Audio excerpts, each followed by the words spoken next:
Ibrahim Traoré sat at his desk in the presidential palace in Ouagadougou, the early morning air still cool before the oppressive heat of the day settled over Burkina Faso.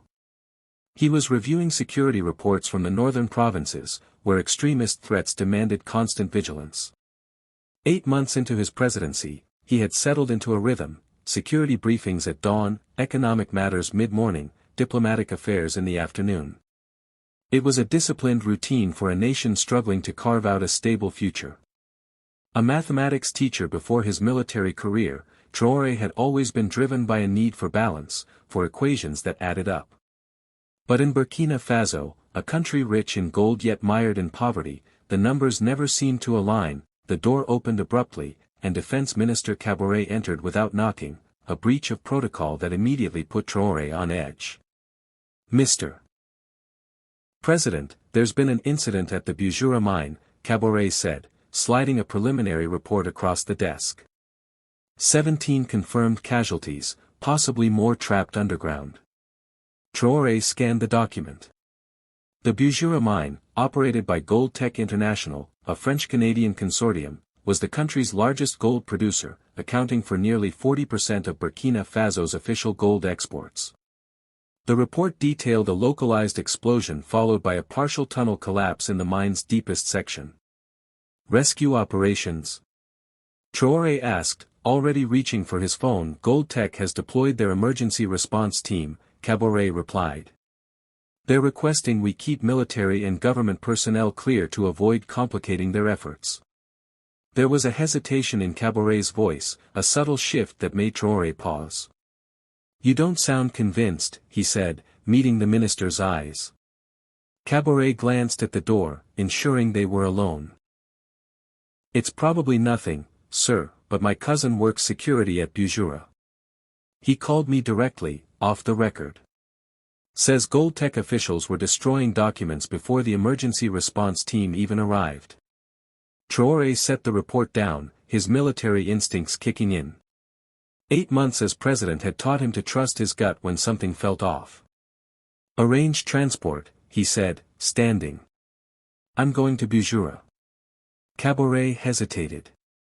Sir, GoldTech has explicitly requested. Traoré cut him off. They don't run this country, Minister. At least, they shouldn't. A faint smile of approval crossed Traoré's face. I'll have a helicopter ready in 30 minutes. As Traoré left to make arrangements, Traoré moved to the window, looking out over Ouagadougou as it stirred to life. The city was a blend of colonial architecture and modern development, traditional markets coexisting with foreign-owned businesses. The presidential palace, a relic of French colonial rule, stood in stark contrast to the poverty that gripped much of the country. Burkina Faso was the world's fastest-growing gold producer over the past decade, yet its people saw little of the wealth. The equation didn't balance, and that imbalance gnawed at Traoré. His aide entered with an update that added another variable to the equation. Mr. President, the French ambassador called, urgently requesting a meeting before you depart for Busura. Traoré raised an eyebrow. Did he say why? The aide shook his head. Only that it concerns diplomatic protocols during industrial accidents involving international corporations. Traoré checked his watch. Tell him I've already departed. We can discuss protocols after I've assessed the situation myself. 2 hours later, Traoré's helicopter approached the Busura mining complex in Burkina Faso's northeastern region. From the air, the operation was a sprawling industrial fortress carved into the arid landscape. Processing plants, administrative buildings, and worker compounds spread over several square kilometers. At the center was the main mine entrance, now surrounded by emergency vehicles and personnel. As the helicopter circled for landing, Traoré noted GoldTech's private security forces establishing a perimeter, keeping locals and press at a distance. His military aide pointed out another helicopter already on the pad, bearing French diplomatic markings. Interesting, Traoré remarked. The French ambassador arrives before the president of Burkina Faso. When they landed, a delegation of executives in hard hats hurried to meet them. Leading the group was Philippe Marin, GoldTech's regional director, a tall Frenchman with silver hair and a demeanor that exuded unaccustomed authority. Beside him stood Jean-Claude Laval, the French ambassador, whose presence confirmed Traoré's suspicions that this was no ordinary accident. "President Traoré," Marin greeted, his smile not reaching his eyes, "this is unexpected. We're in the middle of a delicate rescue operation." "Then I won't keep you," Traoré replied evenly. "I'm here to observe the rescue efforts and speak with survivors." Laval stepped forward, his tone diplomatic but firm. "Mr. President, perhaps we could brief you in the administrative building. The situation is under control, but the site itself remains dangerous for those without mining expertise." Traoré noted the practiced smoothness of the response. "Ambassador, I wasn't aware mine safety fell under diplomatic jurisdiction." Laval's smile tightened. "France has considerable expertise in mining operations. We're merely offering assistance to one of our corporate citizens during an emergency." Before Traoré could respond, a commotion erupted at the mine entrance. Workers were bringing up a stretcher. Without hesitation, Traoré walked toward it, ignoring the executive's protests. The injured miner was barely conscious, his face coated in coal-black dust except for clean streaks where tears had run down his cheeks. A medic administered oxygen while checking vital signs. Traoré knelt beside the stretcher. "What's your name, brother?" The miner's eyes flickered open, focusing with difficulty on Traoré's face. Recognition dawned slowly. "Ouedraogo," he whispered through the oxygen mask. "Moussa Ouedraogo." Traoré leaned closer. "What happened down there, Moussa?" The miner's eyes darted nervously to the gold tech executives hovering nearby, then he grabbed Traoré's hand with surprising strength. "Not Section 7, he rasped. "They said Section 7 collapsed. It was Section 12. "They're lying." Marin stepped forward quickly. The man is in shock, clearly confused. "Section 12 is inactive, closed for maintenance." Traoré held the miner's gaze. Why would they lie about which section collapsed? Ouedraogo's voice dropped so low Traoré had to strain to hear. "The children," he whispered. "They don't want you to see the children." Before Traoré could ask more, medical staff whisked the stretcher toward a waiting ambulance. Traoré turned to Marin, whose composed expression had slipped slightly. "I want to go down," Traoré said. "To Section 12. Marin's response was immediate. "Absolutely not. The mine is unstable. We can't guarantee your safety." Traoré's eyes narrowed. "I wasn't asking permission." Laval intervened, his diplomatic veneer cracking. "Mr. President, there are serious liability issues. The mining agreement between Gold Tech and your government explicitly limits state intervention during company-managed emergencies." "Show me this limitation," Traoré challenged. "Because I don't recall signing away my right to inspect a disaster on Burkina Faso soil." A tense silence followed. Traoré's security detail moved closer, hands near their weapons, while Gold Tech's private security tensed. Marin forced a conciliatory tone. "Perhaps a compromise. We can provide surveillance footage from all sections of the mine, complete transparency without unnecessary risk." "I appreciate the offer," Traoré said. "I'll review that footage after I've seen Section 12 for myself." Realizing Traoré wouldn't be deterred, Marin reluctantly arranged for a mine engineer to escort him. As they prepared the elevator, Laval made a final attempt. "Your predecessor understood the importance of corporate autonomy in the mining sector," he said quietly. "It's what keeps investment flowing into Burkina Faso." Traoré met his gaze. "My predecessor is no longer president, and I'm beginning to understand why." The descent into the mine was swift and disorienting. The elevator cage rattled as it dropped deeper into the earth, the air growing warmer and thicker with each passing second. Traoré had been in bunkers and tunnels during his military career, but nothing prepared him for this, a vertical journey into the planet's crust where humans toiled in conditions nature never intended. The mine engineer, a nervous young Frenchman named Girard, explained they were passing through the main commercial levels where regular extraction took place. Section 12 is one of our deepest exploratory levels, he said, his voice echoing in the metal cage. But as Mr. Marin said, it's currently inactive. Then there should be no risk in showing me an inactive section, Traoré replied. Gerard hesitated. It's just, procedures. Traoré's tone was firm. I'm familiar with procedures, Mr. Gerard. I was a military officer before I was president. The elevator stopped 700 meters below the surface. When the doors opened, they revealed a dimly lit tunnel reinforced with steel supports. The air was hot, heavy with dust and the scent of explosives used to blast through rock. This is Section 8, Gerard said, consulting a digital tablet. The collapse was in Section 7, just ahead. We shouldn't go further. Traoré turned to his military aide.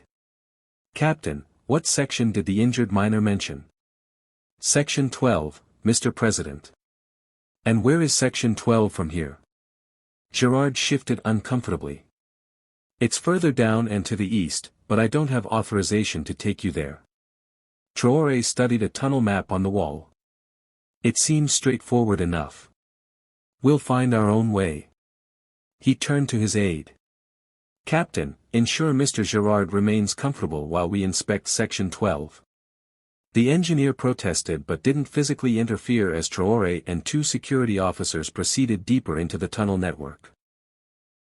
Following the map, they navigated narrowing passages until they reached another elevator marked Sections 9 to 14, authorized personnel only. Using Gerard's borrowed access card, they descended further. The elevator opened to a tunnel noticeably different from the upper levels, minimal reinforcement, sporadic lighting. This was not built for regular operations or inspections. They followed markers to Section 12, finding no signs of recent collapse or rescue operations. Instead, they encountered a heavy steel door with an electronic lock. The access card didn't work. Break it open, Traoré ordered. His security officers hesitated briefly before applying their strength. The lock gave way with a metallic groan, revealing a sight that would haunt Traoré for the rest of his life. Section 12 wasn't a mining operation, it was a labor camp. In the cavernous chamber, dozens of makeshift sleeping mats lined the rocky floor, surrounded by empty food containers and water bottles. Most disturbing were the small tools and helmets, sized for children. My God, whispered one of the security officers. Traoré documented everything with his phone's camera. In one corner, they found a logbook with clinical entries detailing worker productivity by age group, children as young as 9 listed with daily gold retrieval quotas. They're using children to access the narrowest veins, Traoré said, his voice tight with fury. Places adults can't reach. They were exploring a side tunnel when voices approached. Traoré and his men concealed themselves as a group of GoldTech security personnel entered, led by a supervisor speaking urgently into a radio. We've secured the site, the supervisor reported. Removing all evidence as ordered. The president won't find anything. A voice crackled through the radio, Marin's. Did you locate the missing workers? Negative. After the explosion, at least 15 children fled into the emergency tunnels. We're still searching. Find them, Marin snapped. They cannot speak to anyone, understand? Traoré stepped out, his security officers flanking him with weapons drawn. I believe those children are now under my protection, he said. The GoldTech team froze, then slowly raised their hands. The supervisor's radio crackled with Marin's frantic questions. Traoré picked it up. Mr. Marin, I suggest you prepare for a very difficult conversation. Back on the surface, the situation had transformed. Word of Traoré's findings had leaked, drawing crowds of locals and workers' families demanding answers. Many were parents of children who had disappeared after being recruited for special training programs by GoldTech. Marin and Laval were attempting to leave when Traoré emerged from the mine, accompanied by 3 children found hiding in a ventilation shaft. Terrified but alive, arrest them, Traoré ordered, pointing to Marin and his executives. Charges will include child exploitation, human trafficking, and criminal negligence resulting in death. Laval stepped forward, outrage overriding diplomacy. You can't do this. These men have diplomatic protection under our mining agreements. Traoré's voice was cold. Show me where child slavery is protected in our agreements. Your company has been operating a forced labor camp on Burkina Faso soil. There is no diplomatic protection for this. As the executives were taken into custody, Traoré addressed the growing crowd, many filming with their phones, broadcasting the scene across social media. Today, we have discovered a crime that cannot be forgiven, he said, his voice carrying over the stunned onlookers. Children of Burkina Faso, forced to work in conditions no human should endure, all to extract gold that never benefited our people. He gestured to the mine entrance. The real explosion wasn't in the tunnels. It was an attempted escape by children who could no longer bear their captivity. And rather than rescue them, this company tried to bury the evidence. The night was long and grueling. Traoré remained at the mine, overseeing rescue operations through the darkness. By dawn, 23 children had been recovered from hiding places deep in the mine. 5 more bodies were found, children who died in the initial explosion or from injuries during their escape. Each child had a story more heartbreaking than the last. Most had been recruited from impoverished villages with promises of vocational training and wages for their families, only to find themselves virtual prisoners, lowered into narrow tunnels daily to extract gold with hand tools. How long has this been happening? Traoré asked a mining engineer who had turned informant after witnessing the rescues. Years, the man admitted. Not just here. Most major mines have similar operations, though perhaps not as extensive. It's an open secret in the industry. Traoré's voice was incredulous. An open secret? And my government knew nothing? The engineer looked uneasy. Your predecessors, there were arrangements. Certain officials were well compensated to look the other way. In the days that followed, the full horror of Busura came to light. International inspectors uncovered similar conditions in other gold tech operations across Burkina Faso. Documents revealed a systematic program of child labor to access narrow gold seams. Financial records showed billions in undeclared gold extraction, smuggled out through diplomatic channels, while gold tech reported modest profits to tax authorities.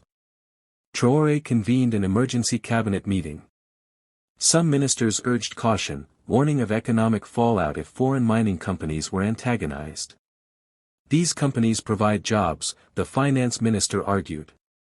They pay taxes, build infrastructure. Without them, our economy would collapse. Jobs for whom? Traoré countered. Adults in dangerous conditions for minimal wages, while children are enslaved in the deepest tunnels. And what taxes? We found evidence of massive underdeclaration. As for infrastructure, they build roads to their mines, power lines to their facilities. The benefits to our people are incidental at best. The foreign minister interjected, we must be pragmatic. Western powers won't take kindly to disrupting their mining interests. Traoré stood, ending the debate. I didn't become president to be pragmatic about child slavery. Prepare for nationalization. All of it. 1 week later, Traoré addressed the nation from the presidential palace. Millions watched on television and listened on radio as their leader, dressed in simple military fatigues, spoke directly. Citizens of Burkina Faso, for too long we've been told foreign companies bring prosperity, that we need their expertise and capital. Yet after decades, our people remain poor while our gold builds skyscrapers in Paris and Toronto. He held up a piece of raw gold ore. This was found by a child at Busura, a child who should have been in school, playing with friends, with a future. Instead, he was underground, extracting wealth for others. Back in the palace, Traoré stood on his balcony, watching the city lights. The weight of leadership remained heavy, but now it was tempered by a sense of possibility. The soil of Burkina Faso had spoken, and its people were ready to claim what was theirs. The path ahead would be fraught, foreign powers would not relinquish their influence easily, but for the first time, Burkina Faso held the power to chart its own destiny. And Ibrahim Traoré, guided by the legacy of Sankara and the wisdom of elders like Badiono, was determined to lead his nation toward true independence.